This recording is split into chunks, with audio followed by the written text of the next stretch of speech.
In 2001, Shinichiro Sakurai of Nautilus Sports Cars took over the recreation of the R380 from Shinichiro Sakurai of S&S Engineering, who gave him an FRP body mold molded from an existing Prince R380.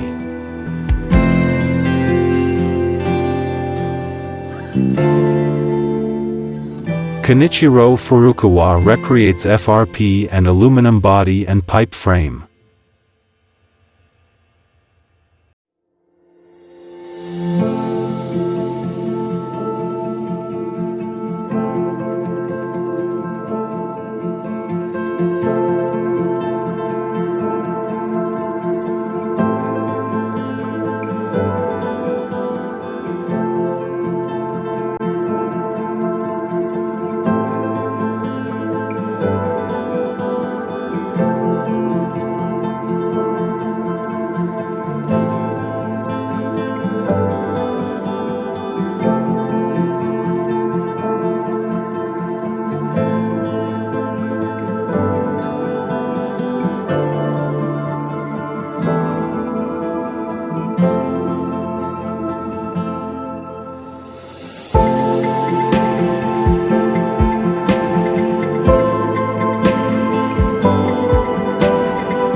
The hands of the clock began to move again.